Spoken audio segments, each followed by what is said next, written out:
spotlight.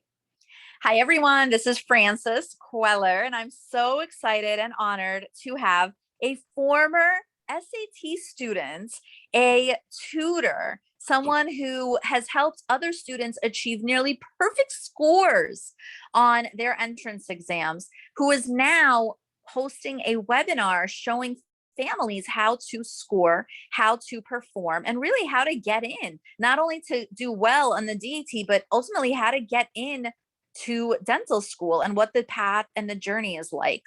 I want to take a moment to remind everyone that I am a child of immigrants. Daniel, who's leading the webinar, is a child of immigrants. Our parents did not have the amazing resources such as these webinars a generation ago. So we're truly blessed right now to be listening and to be hearing on what the path, what the journey is. And I wholeheartedly want to share with you how much I appreciate you doing this. I know that you are incredibly busy, which you'll share with the families. And it just means so much that you're taking time out of your incredibly busy schedule to have and host this webinar right now. And as a professional myself, I'm a lawyer, I'm admitted to the New York State Bar, and I run the tutoring business to another future professional. And I just cannot thank you enough that you are not only becoming, but you are also showing. And it's really an incredible thing to show. Thank you, Daniel. Please take over from here. I'm going to be behind the scenes. Go ahead. Thank you, Frances, for the introduction. I hope everyone is doing well, staying healthy. Of course, I would love to do this in person, but we are online, so let's make the best of it. But as Frances mentioned, it's one thing to be a professional, but it's another thing to learn it and then to pass it on. So hopefully today's information session will be somewhat of use to the next generation of dentists coming in. For those of you that are parents tuning in, please know that my parents are also a big part of this, and it's very good to be informed with the whole family. So let's get started. And for those of you that want the slides after, I know they're going to be very informative. So instead of taking screenshots or anything, I will be uploading it to Frances and she'll be passing it on to you. So let's get started. Right here is my contact info as well, if anybody wants to ask any questions after. Okay, so let's do this. So everybody sees my screen so far, right? Feel free to get off mute and just participate. Yeah, everything is actually very smooth and it's extremely clear, so you can proceed. Perfect. Okay, so just a little table of contents, today's agenda. I'll tell you guys a little bit about myself, give you a little bit of an overview about the exam, how exactly to apply, how to register, when to register, what kind of competition you're going to be having with regards to average scores. Some of the sections, we're going to be doing some practice questions. So I'm expecting everybody to be participating in the chat box. I'm going to be monitoring that. So we're going to give you some study material and which websites to use, some study tips, courses in dental school, and then we'll finish off with a good question and answer session. Okay. So a little bit about myself. I am a D1, which it means my first year in NYU, College of Dentistry here in New York. It started already, even though it's July. No, it's already August. So we've already been in class for about a month. I can tell you now, it is going to be very, very stressful, very hard, nothing like you've seen before. But if you have studied for the DATs, you will be somewhat more prepared for the dental school that you choose to enter. It's going to be hard and tough, but you have to have a good mentality. So I specifically chose NYU because I've been born and raised in New York City my whole life. And that's why I chose NYU at the end of the day, because I love my home. Even though I love to travel, New York will always be home to me. And as Frances mentioned earlier, I actually was a former SAT student and eventual tutor at Queller. And the last thing is that I am an absolute food lover and critic, I should say. And I actually have some list of restaurants, all of the restaurants in New York, and my ratings, things that I've tried. I give them criteria based on parking, based on food, based on vibe. So, if anybody wants that list, please feel free, email me. I'll forward it to you as well. So let's go into a little bit of the DATs, quick facts. So it is offered year round, meaning that as soon as you register, you can register for any day of the week, any day of the month. The exam itself should take about 4 hours and 15 minutes, but with your breaks, it should come out to about 5 hours. Sections on the DATs. So right here, you should see that there's Survey of Natural Sciences, but this doesn't just mean one big section. It actually has 3 subsections, which include biology, chemistry, and organic chemistry.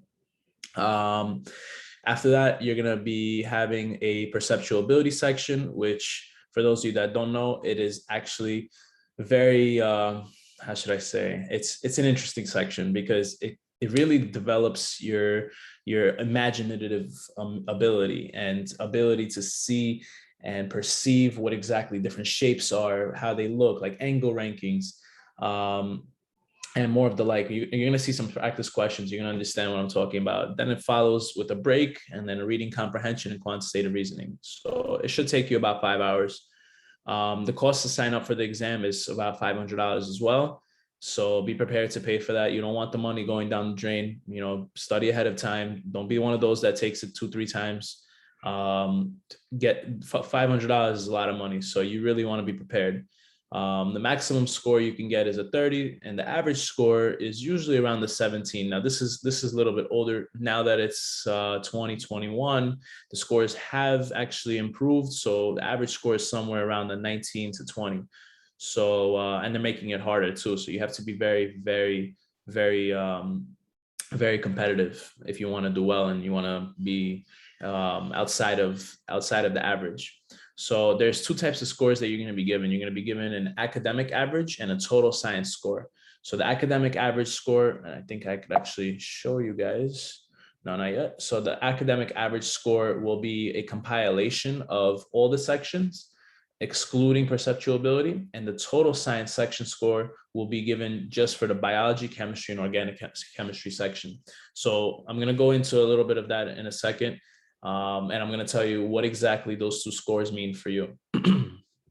So let's start off with a little bit of an application timeline. So the summer after your junior year, that's for some of you that could be actually right now. In this time, you should, number 1, be studying for your DTs. You should already know that dental school applications are open. Some of them are already open June 1st. And you're going to be applying to them through this website, ADA ADSAS. That's like, for those of you that are coming from public school into college, that's the Common App. It's basically Common App for dental school. And this should all be done right now. And make sure that you fill out your applications early because it really does take time to fill out. Get your essays together, put your financial information, FAFSA, all of that. I highly advise that you get it done during the summer. So that way, when you're in school and you have a bunch of things to do, you do not want to be trapped with, the burden of doing all your applications and studying and doing your DATs. So I suggest getting on the application probably by the end of August. Now, with regards to taking your DATs, you should have your first DATs done by July, your first take, because it takes 90 days to retake it. So if you take it the first time in mid-July, then you're going to have to take it sometime in October. And that's why you want to be prepared for, any second takes if needed. And that should already fall somewhere in between your fall of your senior year.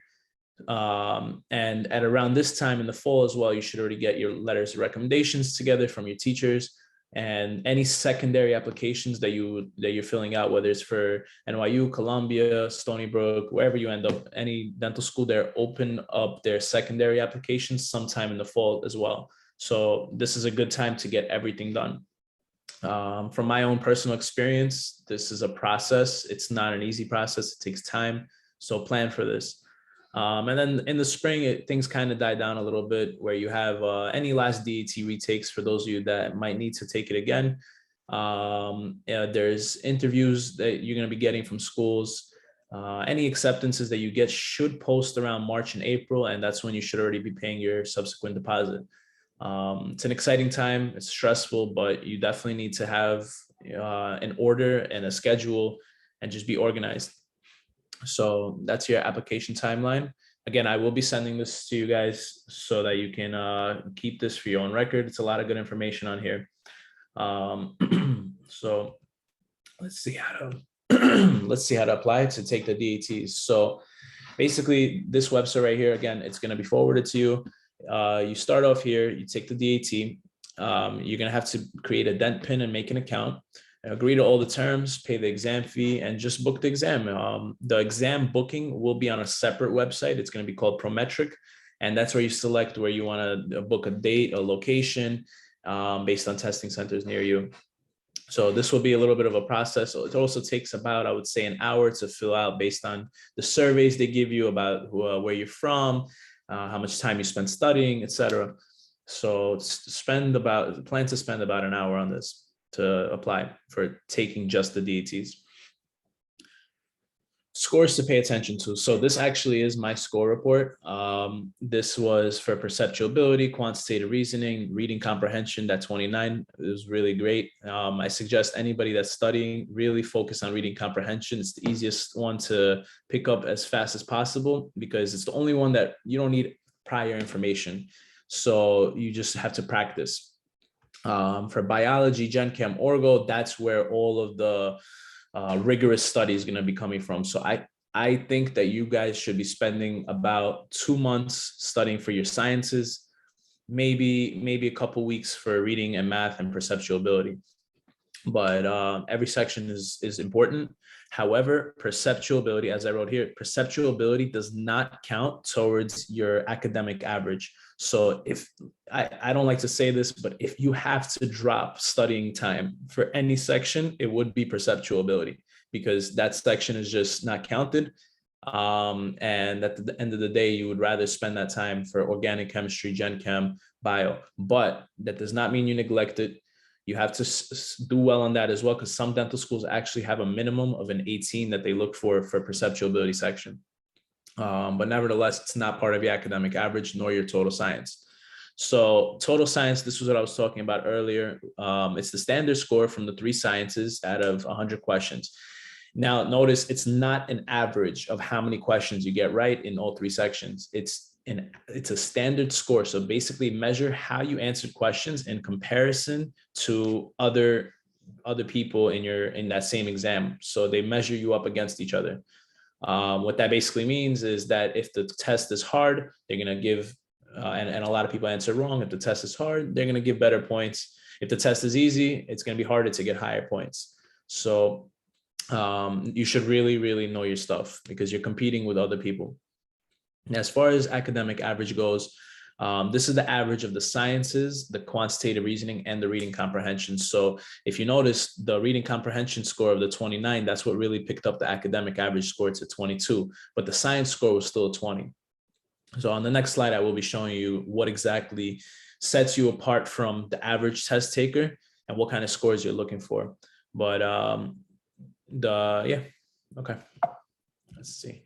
Here we go. So far, does anybody have any questions before we continue? Parents, you can type any questions you have into the chat box, but it looks good. We're going to proceed. And the visual is excellent right now. Super clear. Absolutely. Okay. And I could see the chat box, and I think we also have a waiting room.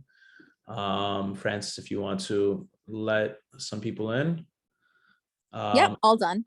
Okay. And I will be monitoring the chat box. So if anybody has any questions, feel free to ask. Okay, so here's the DAT scores by section. If you notice right here, it says composite DAT score, and that's where the 90th percentile falls in. So if you're above a 21 plus, that is putting you at a 90th percentile. You're looking good. If you're in the 75th percentile, which is a little bit average, you're going to be in the 19 to 20 range. So composite DAT score, that's where the academic average comes in. So that includes quantitative reasoning, reading comp, and not perceptual ability, but survey of natural sciences. So make sure to know that having an academic average of 21, that will set you apart from other applicants. And average scores amongst applicants usually do range between 18 to 19. So if you're 18 to 19, as far as getting in, you're going to be looked at as an average test taker. But if you really, really want to make that push, you're going for 21 plus, 22, 23, all the way up to 30, really. So as far as breaking down from 30, If you get one question wrong, it skips 29 sometimes and it goes straight to 28.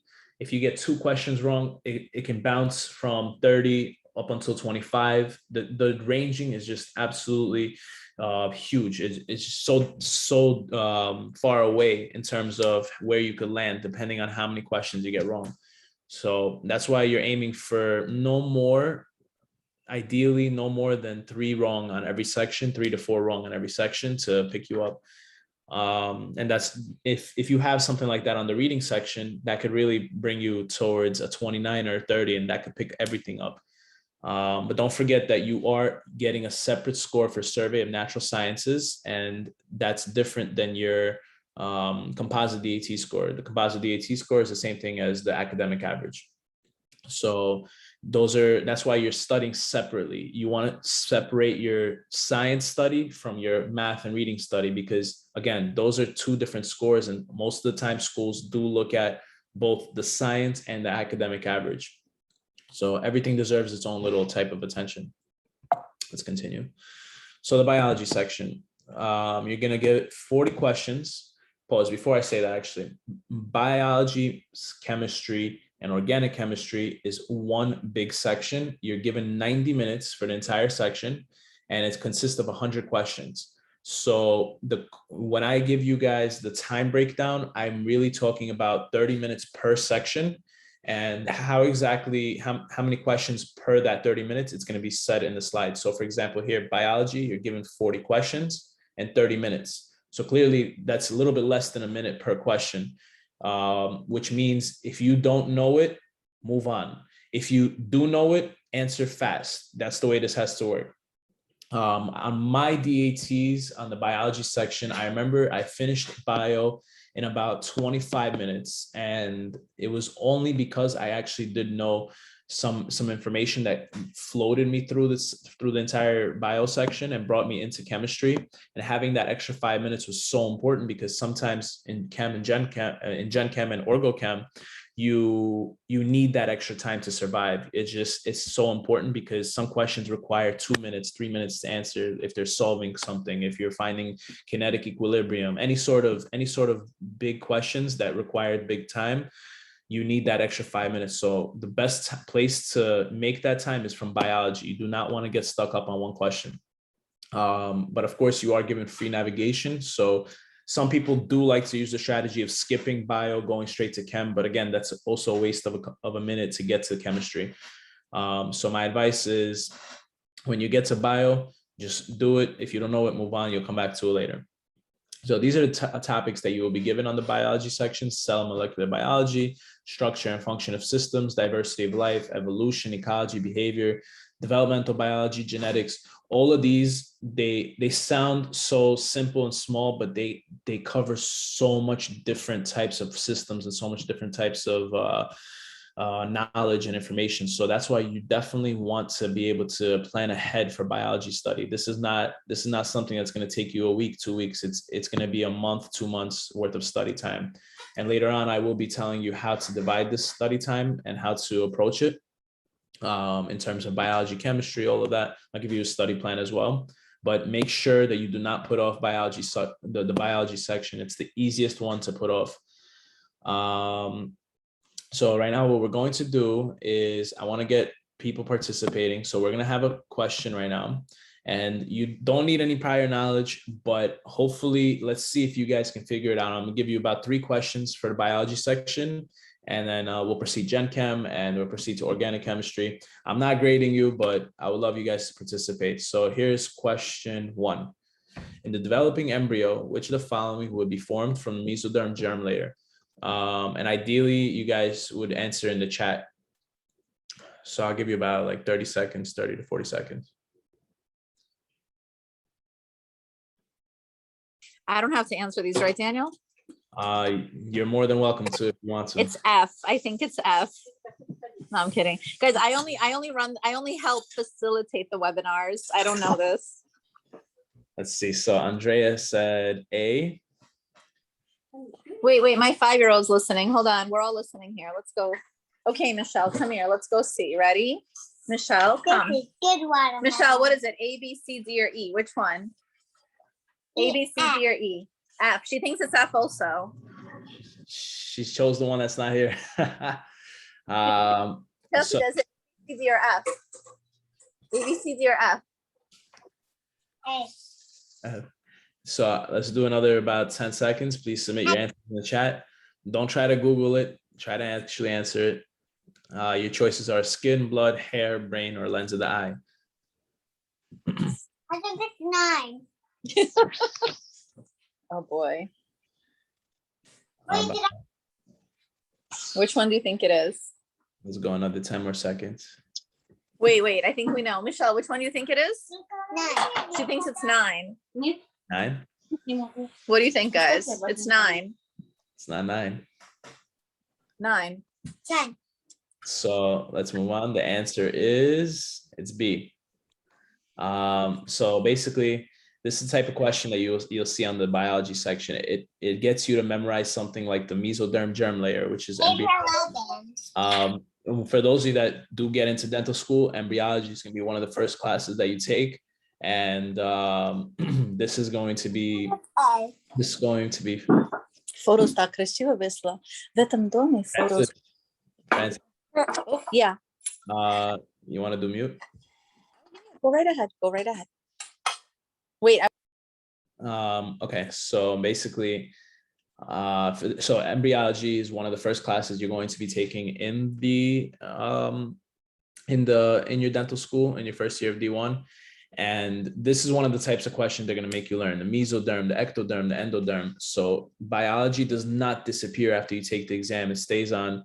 And now, as far as why it's B, there are 3 primary germ layers of the embryo, which is the ectoderm, the endoderm, and the mesoderm. And the endoderm differentiates to form the gastrointestinal tract, the lungs, the pharynx, and even parts of the urinary system.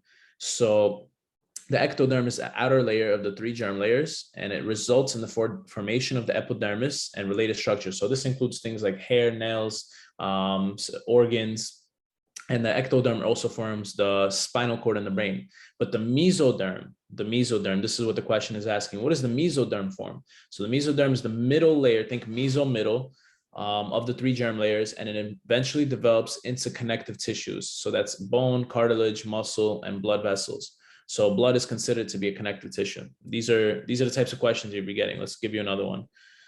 Question 2, glycosylation, sulfation, and phosphorylation of proteins represents functions of which cell organelle? So for those of you that have been studying cell organelles your whole lives, it's coming back again. So answer in the chat.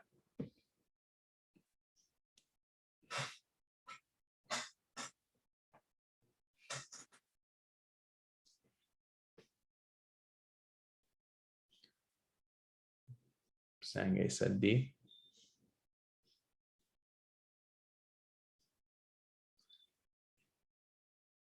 Wait, can we guess? A. You can guess. Okay, ready? We're gonna guess. What letter is it? What's the answer? Baby, you want to guess? The baby thinks it's A. A. Let's see. Baby, is it A? You guys ready? The answer. All right, we're ready. It's B. So basically, the Bulgy Apparatus is an organelle which somewhat resembles like a stack of pita bread or like pancakes. So its purpose is basically to modify proteins that are manufactured by the ER, the endoplasmic reticulum. And within the Golgi itself are resident enzymes which catalyze the cargo proteins. The modification processes are glycosylation, the adding or removing of sugars from the protein, sulfation, which is the addition of sulfate groups to the phosphate groups, to the proteins, and phosphorylation is phosphate addition to the proteins as well. So which of these organelles does all of this processes? And the answer is B, Golgi apparatus.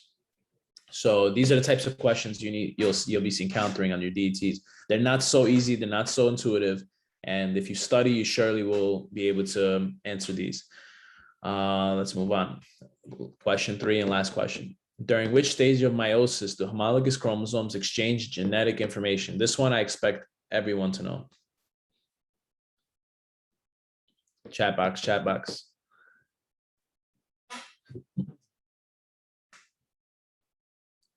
Sangay says C. It's a good guess. That's actually, this is one of the questions I got wrong on my exam, but it's not C.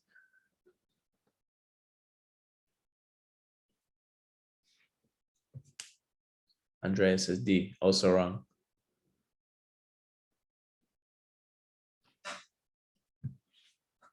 Last guesses?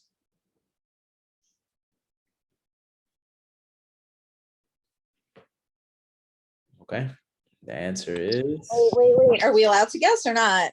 Late answer. No. The answer is actually prophase 1. Wait. Hold on. We're guessing. Okay, guess which letter it is. J. J. What's the answer? Baby, you can answer. Jessica, what's the answer? It's either J or F. One or the other. Neither of Okay. those are choices. But J or F. Well, those are the ones she chose. She's 5. you know You have that, time that to tutor her. You have mentality, years. that mentality is what I was asking myself on the exam. Is there a J or an F? All right, let's do it. Go. All right, so let's continue. The answer is A, and the reason it's A is because the process is known. This process that the question is describing is actually known as crossing over, and crossing over occurs during the first stage of meiosis, which is called prophase 1. And in this stage, the homologous chromosomes begin to come together, and they form the tetrads. And this is when they're able to cross over, and at the end point, they basically create chromosomal pieces. And these are referred to as chiasmata. This is huge. This is huge in dental school. It's not, this is just the beginning. It's not the end. It's just the beginning. You can be learning so much more about this. That's why I suggest getting to studying ASAP if you're not studying yet. Let's continue. Chemistry section. So the chemistry section is 30 questions, 30 minutes. Again, you're given a big chunk of 90 minutes, but you're dividing it between 3 sections. The advised time is 30 minutes, but if you stole some minutes from biology, then you have a little bit more than 30 minutes. If you need more, then you have to steal it from some other sections. Just be careful. Do not get stuck up on one question. Move on. So you're going to get 30 questions in 30 minutes. The topics include stoichiometry and general concepts, gases, liquids and solids, solutions, acid and bases, chemical equilibria. All of these laboratory techniques was huge. So a lot of you that have taken Gen Chem in undergrad and you've taken Gen Chem 1 and 2, this is going to be kind of a replica of, for those of you that are taking like ACS at the end of the year, it will be a little bit of a replica of the ACS. But from my experience, it's going to be a little easier than the ACS. But you will be given all of these topics, so make sure you know them in and out. Let's give you a practice question. So which of these properties is not a colligative property of a salt solution? I'm monitoring the chat. Francis? I'm here. Go ahead. Tell me. What's your guess? Okay, ready? Guys, we're going to guess. Okay, what are we guessing? J. Jessica, you guess a letter? She doesn't even want to try it. Okay. Good. Ready? Her guess is burger. Burger. That's a good guess. All right. Okay, go ahead. Okay, Thank you have one more chance. You have to pick a letter. Go pick a letter. A. A? What letter you want to pick? F. Oh my. W. Okay, go ahead, guys. Go. Adorable.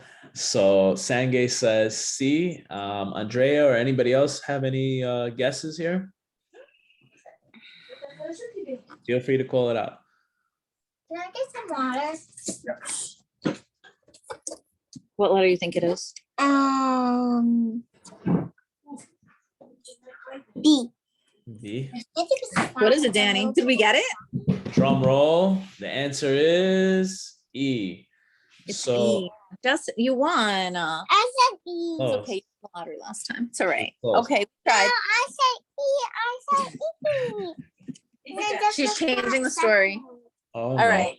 All right. So basically, one of the questions in the Gen Chem section, they're going to ask you for colligative properties. So colligative properties includes vapor pressure, elevation of boiling point, depression of freezing point, increase in osmotic pressure, increasing solute concentration. These are all colligative properties of the solution. And a colligative property is basically something that depends on the concentration of the solution only, not the type of solute. So in this types of questions, you have to know a lot of Gen Chem, and you have to be able to go back towards your year one. Mostly year one of semester one is where all of this knowledge comes from, because it's general. But then Gen Chem 2 is where a lot of, about 20 to 30% of questions will come from Gen Chem 2. So that's why you want to know all the general stuff, and you want to be able to answer these types of questions. Let's look at Chem question 2. In a reaction between magnesium and argon, which of the following is most likely to occur?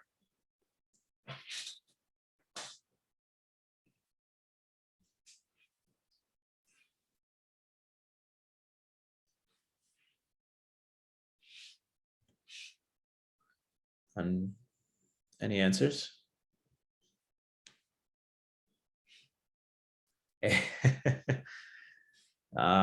That's actually good, because the answer is A. So the answer is A because I was gonna say A. Okay, Yeah. just want you to know I was gonna say it. Go ahead. Sure. So noble gases are inert and do not react under normal conditions. So argon is a noble gas. Therefore, the reaction wouldn't take place. And in order for a gas to be produced, a chemical reaction would need to occur. The same is true for any color change and the formation of a precipitate, as these signal that a chemical change has happened. However, these would not form or occur in this case because the two reactants would not react chemically, again, because you have that noble gas. Okay, last question. Which of the following elements would contain the valence electron configuration 4s24p5? I actually think that I think I configured this question wrong. So let's just move on. Ignore this one. The answer would have been bromine. Okay, let's go into organic chemistry. So organic chemistry has 30 questions, 30 minutes. You do need to know your mechanisms, and you do need to know how to see intermediates. You need to see the process of the reactions. There won't be any synthesis questions as far as making you make a synthesis, but you should definitely be able to see reaction pathways.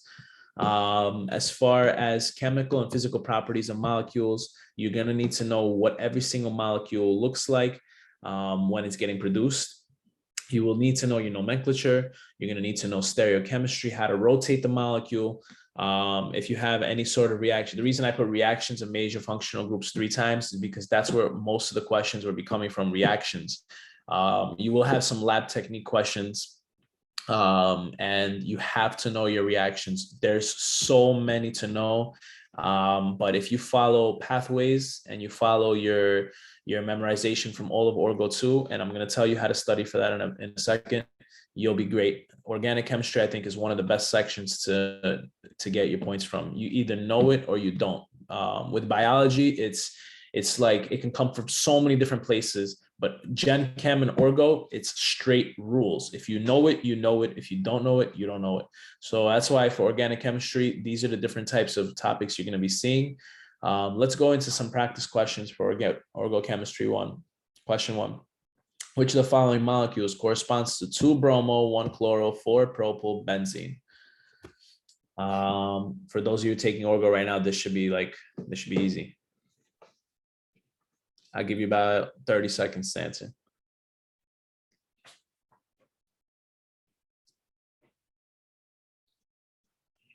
Okay, go pick a letter. Go. E.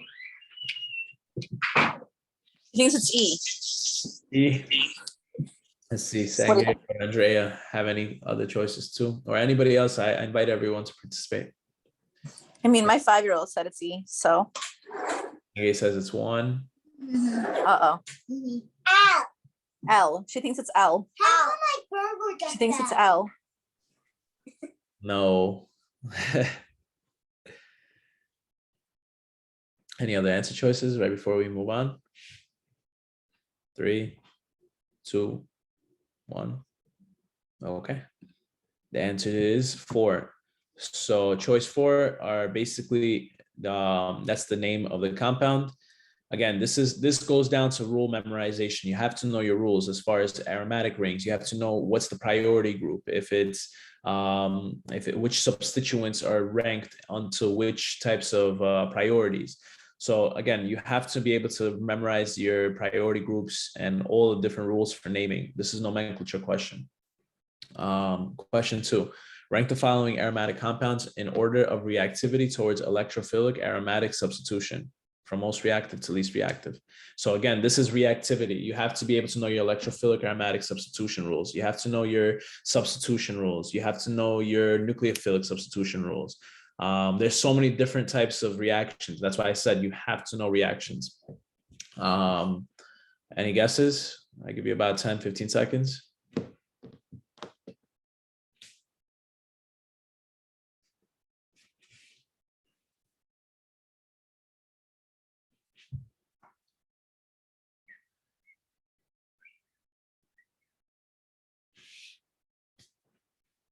About another 5 seconds.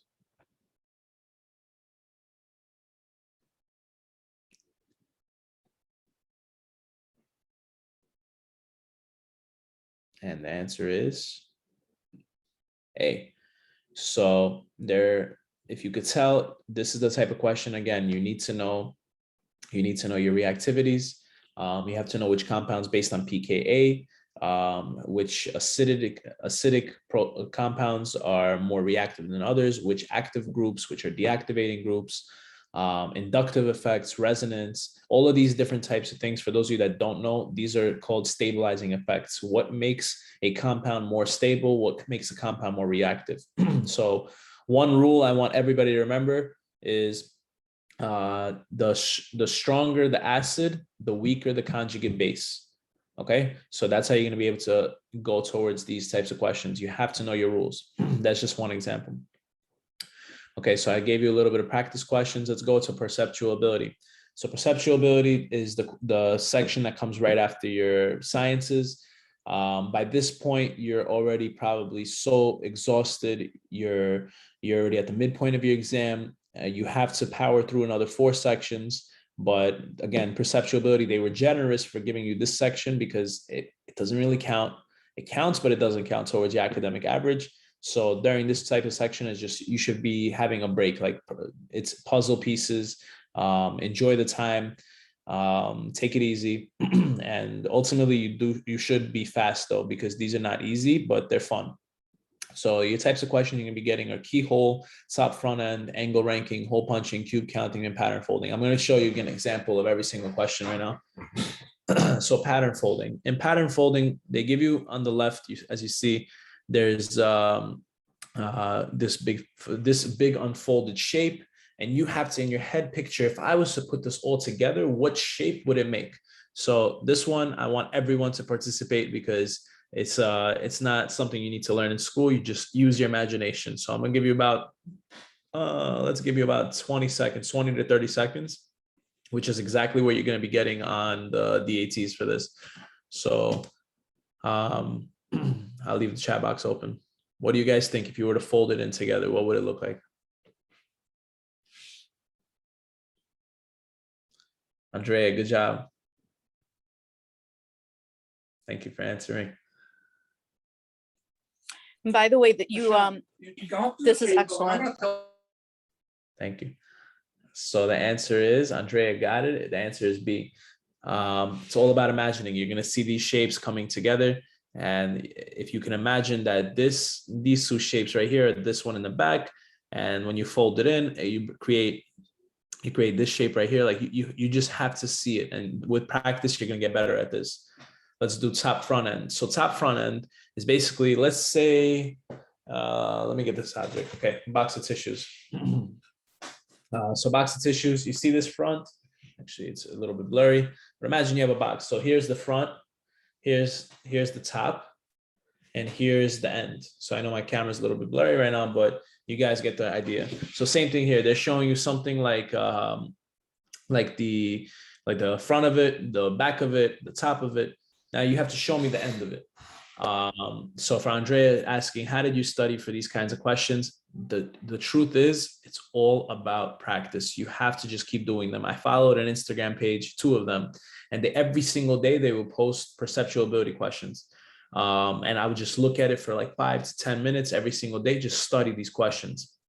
And in a second, when we get to that slide, I'm going to tell you the name of the Instagram pages. There's also several online perceptual ability practice. They're all good. Everything. Yeah, I totally want to chime in. I am blown away by what I'm seeing because I've already seen this material, and I don't know if you know this, but this is crazy.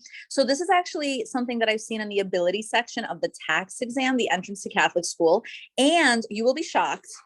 We actually sell a book on Amazon for kindergarten gifted and talented test preparation. And these same types of questions appear on the OLSAT-E, OLSAT. They're not easy. They're not easy by any means. They're not easy in any form, but it is honestly shocking. I have seen this on the OLSAT. I have seen this in IQ exams, the Mensa exam, and I've seen these question types. I have also seen them for the tax. I have also seen them for the tax exam, which is the entrance to competitive Catholic schools. I'm honestly blown away that this appears in the DAT. I'm wow. Okay. Super, super wow that I've seen these questions. Francis, you actually bring up a good point. Why is it brought up? Is because as a dentist, at least this is why I think it's brought up. As a dentist, you have to be able to perceive different types of views. So if you're going to be using a mirror in a patient's mouth, the mirror is reversed. So you have to be able to see these things. And the point of this section is to test your imagination, test your ability to visualize. So for those of you, I found that anybody that was good at organic chemistry and reactions and picturing shapes, they were really good at this type of section. So the answer for this question is B. This is the one that corresponds to this view. Another type of question they have, cube counting. So this one was one of my favorites because the instructions are basic. You see these boxes of cubes, all these boxes together. Let's say I would pour a bucket of paint onto this structure. And let's say the structure is sitting on the table and I would pour a bucket of paint. Out of all of the cubes that you see here, which of these cubes would be painted with, and the question is specifically asking for 2 sides. So which one of them would have 2 sides? Now I'm going to show you real quick how to answer this. So you should start from the bottom. Does everybody see my pointer? My mouse? It's actually yes. Let's do actually, how do I do the laser pointer? Let's see. Spotlight, no. We see the arrow though. The arrow's working well. You see which one? The arrow's fine. We see it. The arrow? Okay, fine. So I'm going to show you real quick. You're going to start from the bottom right corner and you're going to move your way all the way around and then up one more time and up. So we're looking for which side would have which cube would have 2 sides painted. So if you notice, let's say this cube in the back, it would have this side right here and the side in the back of it painted. That's 1. That's cube 1. And I usually like to count on my fingers. Okay, this cube in the middle, this one would have the right side painted, but not the up, not the bottom, and not the left. So that's only 1 side painted, not 2. Okay, so that one's not 2. Third one, you could see 1, 2, 3 already painted. So that's not 2. Okay, this one right here, if you guys can see, 1 and 2 is painted. The left side is not painted, the right side is not painted. Behind it, there's a box that's also not painted, and on the floor, it cannot be painted. So that's 2, box number 2. Think about the one behind it. That one is only painted from the back side, not from the front side. And that's only painted on one side, not on the right side, not on the left side, not from above, and not from the floor. It's only that one in the back. You can't see it, but it's there. It's only painted on one side. So far we're at 2. This one, only one side painted, right, back, left, and bottom, not painted. So it's not 2. This one has 3. The one in the back has 3. And that one has 1 in the back. Okay, let's move on to the second layer. So this one right here has 1, 2, 3, 4. So front, right, up, left, and the back one is not painted. So that's not 2. 1, 2, 3. So that's not 2. 1, 2, 3. That's not 2. But this one, oh, trick question. So this one looks like it has a lot, but let's see. It has one in the front, right is covered, left is covered, back is open, and below it is covered. So how many sides? 2 sides painted. And let's proceed here. This is 1, 2, and in the back is 3. 1, 2, 3, 4. Okay, let's move on to third layer. 1, 2, 3, 4, 4 sides painted. 1, 2, 3, 4, 5. So only out of this entire figure, we have 3 cues painted. The answer is B. So if you're explaining this, obviously it's going to take some time. But if you're thinking about it in the moment, you have to have this system. Let's go to this system next. And by the time you get to the top, you're done. And if you're counting on your fingers, it's usually helpful because it keeps track. That was my genuine approach to this question. It works every single time. Oh, let's see. Can you all see my screen? What's going on?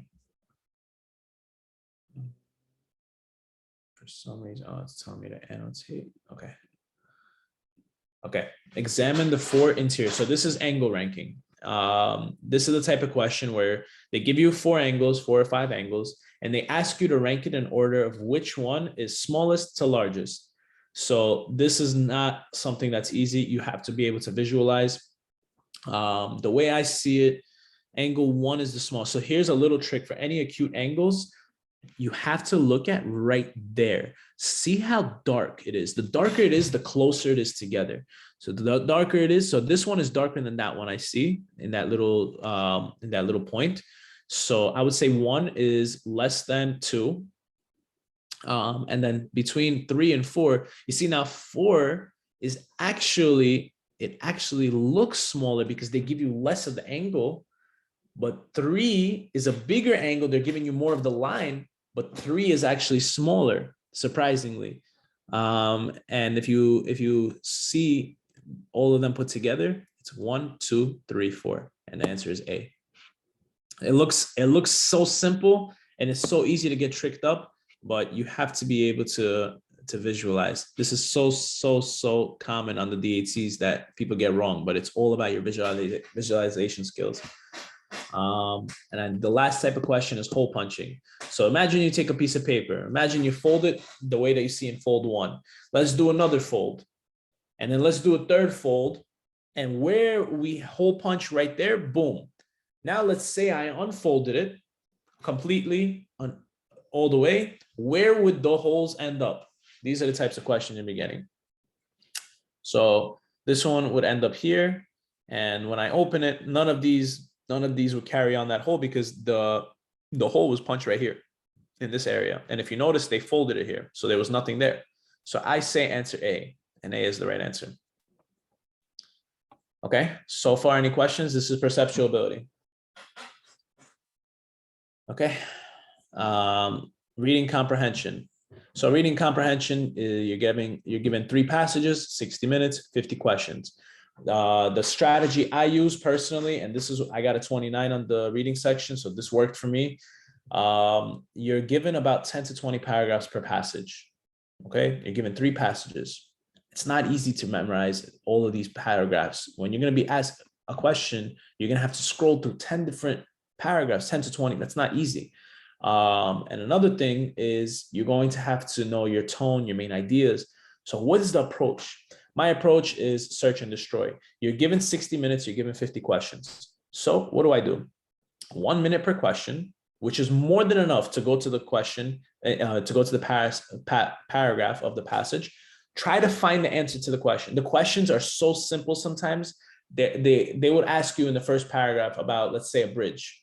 We were building a bridge. The bridge is 10 to 15 miles long. The question will literally ask you, how many miles long is the bridge? Simple.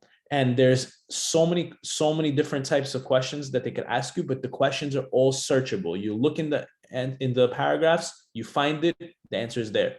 You will probably encounter 2 to 3 questions per passage where it asks you about tone or main idea or some kind of inference question. For those, notice how I told you 50 questions, use 1 minute per question. That's going to give you 50 minutes. You have 10 minutes remaining.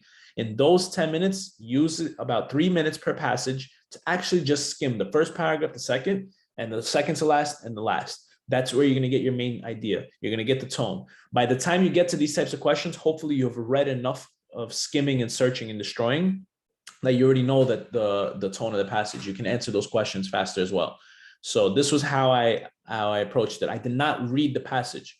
I saw the question, went to the paragraph, answered it. Next, boom, keep doing it, keep doing it until you hit a tone question. Tone question, actually read it for 2 to 3 minutes and you'll be fine. That's it. And as far as comparison to the SAT, it's much easier than the SAT. SAT was they'll give you the information, then they'll ask you to use that information and try to answer a question. This is not like that. I give you a passage, paragraph, answers in the paragraph. That's it. But the problem is it's less time. You don't have as much time as you need to be able to answer it as fast. So what's the approach? 1 minute per question, search and destroy. Don't read the paragraph. It's a waste of time. Everybody has a different strategy. That was my strategy. Okay. Any sort of questions? Anybody like that approach? Anybody have a different approach that they like? Please feel free to chat in the chat box or get off mute and ask. We have about like 5 minutes remaining, so I'm going to continue. Quantitative reasoning, 40 questions, 45 minutes. So you have a little bit over a minute per question. What I suggest is using no more than a minute per question. And the really, really hard ones, save them last, skip them in the last 5 minutes. You'll come back to it and you'll be able to give them a little bit more time that they deserve. It's like SAT math. Here's the types of questions you'll get: algebra and trig, which is the most important one, 35%. Scientific notation, unit conversion, statistics was about 10%, geometry was about 10%. You're not given like a crazy calculator like you are on the SATs. This is the type of calculator on the right side of the screen. You see that this is the type of calculator. It's a PC calculator, nothing crazy. You have to, again, it's not math. I call it math, but it's not math. It's quantitative reasoning. We're going to give you a number. We want you to reason with it. We want you to use your logic. So basically that's about it for the sectional breakdown. I'm going to give you guys a little bit of advice in terms of where to study from. So for biology, I used DAT Bootcamp. They have 120 pages. It's not that hard to get through. They have great corresponding practice questions for the section. I love DAT Bootcamp. It was great for me. But I also supplemented it with Romano stuff. There's 2 different types of studiers that I met. There's people that are Romano studiers, and there's people that are DAT Bootcamp studiers. I use both. So that really helped me a lot for biology. Romano also has a DAT Destroyer book where he basically gives you like 800 questions, all straight multiple choice. You have to be able to answer it. If you can answer those, you're great on the DAT bio section. For chemistry, I use straight DAT Bootcamp question banks. Nothing else. I didn't really need much else. It was about it. For organic chemistry, ACS organic chemistry is the way to go. There's a PDF online. You'll find it. It's ACS orgochemistry. For those of you that have used, for those of you that have taken orgochemistry in college, you most likely have taken ACS. It's harder than the actual exam, but it's the best preparation you can have. It's amazing.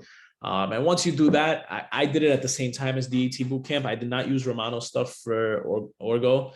But that was my approach basically. Perceptual Ability. So these were the Instagram pages that I was talking about earlier, Board Prep and PAT Booster. That's about all I did for Perceptual Ability. I didn't do much because I didn't really want to spend too much time on it. As long as you get the basic concepts, you practice it a couple times, take maybe 1 or 2 practice tests, you'll be great. The schools that you're applying to are most likely just looking for an 18 or a 19, maybe a 20 on Perceptual Ability. So that should get you to fly by. Reading comprehension, I just did DAT Bootcamp practice tests. I didn't do anything else. And quantitative reasoning, I used also DAT Bootcamp. But Romano does have a destroyer for quantitative reasoning. I probably did like 40 or 50 questions from there. Nothing crazy. As far as practice tests, I love DAT Bootcamp practice tests. They were very comprehensive. They asked everything I could possibly need to see on my exam. A lot of questions repeated.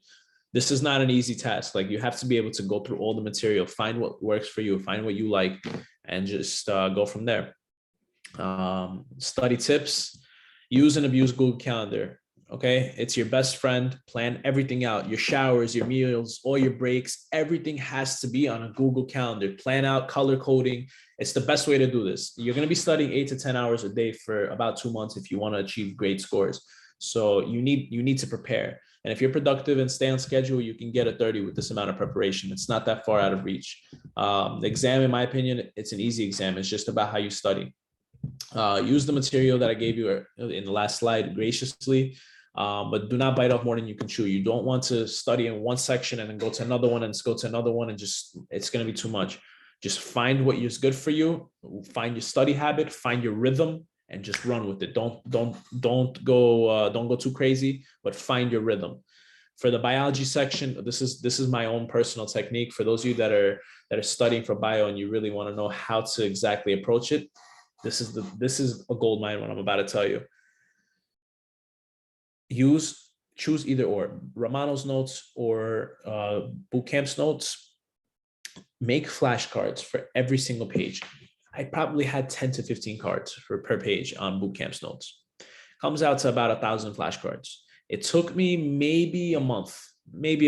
I did not memorize the flashcards. I just made them. Making them, that was step one. Once you make all of these flashcards, you're gonna have a stack. I had like a big box here, not too far away, of all of my flashcards. And once you make your flashcards, spend about, I would say, a week of straight memorization every single day. Every single day, it's not that hard to memorize flashcards. All you have to do is, let's say you have this big stack of flashcards. Take 10. Okay, I know this one, I don't know this one. I know this one, I don't know this one. Split up the flashcard. Whatever you do know, whatever you don't know.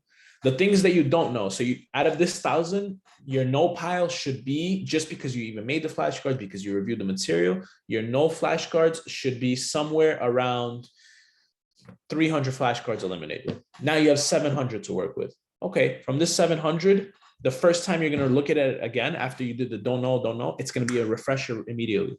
700 now just became 500. Okay, after you review it a second time, third time, fourth time, go in increments of 10. It's so easy to get caught up in seeing this big pile. You get too overwhelmed. You don't want to do it. So what do? Split it up. Take increments of 10. No, don't know. No, don't know. No, don't know. And keep going like that. You're going to get rid of them in a week. It's very easy. And then at the end, just do one quick run through one more time.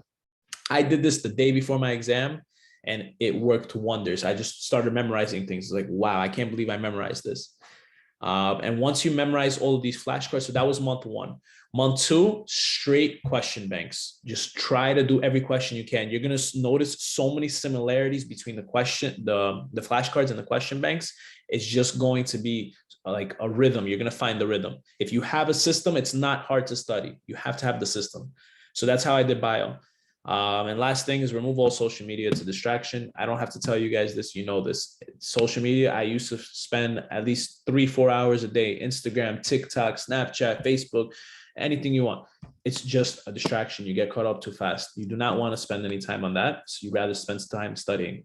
You probably won't have a life for about a month, 2 months studying, but at the end of the day, it's something that's important. You're going to have it for 2 months. You're going to suffer, but then you're getting back to work. And you're going to feel great when you get the good score. So last slide before we do the Q&A, I just want to tell you a little bit about the courses I'm taking. Your bio section you're studying for your DATs, it's not disappearing. It's still staying in dental school. It's the first year of dental school is just like med school. So you're going to be getting a lot of more biology, anatomy and physiology, embryology, cell biology, ethics and professional class. Those look easy. They look easy, but they're actually hard as well because they have their own exams. This semester alone, this summer semester, I'm taking 9 classes. For those of you that don't know what college courses are like, let's say you have lab, lecture, and recitation. Count that as 1 class. Okay, you guys, most classes I've had in undergrad ever was 6 classes. This semester alone, I have 9. And each class has midterms, finals, midterms, finals, midterms, finals. And that's in the span of 3 weeks. That's not including what I'm taking in the fall and spring. So my advice to you is be absolutely ready to take a lot of classes, a lot of hits left and right, but the DAT studying will get you through it. That's about it for today. Sorry to keep you guys a little bit over, but if you have any questions, please ask. I'll try to answer to the best of my ability. I'm opening the floor to you guys.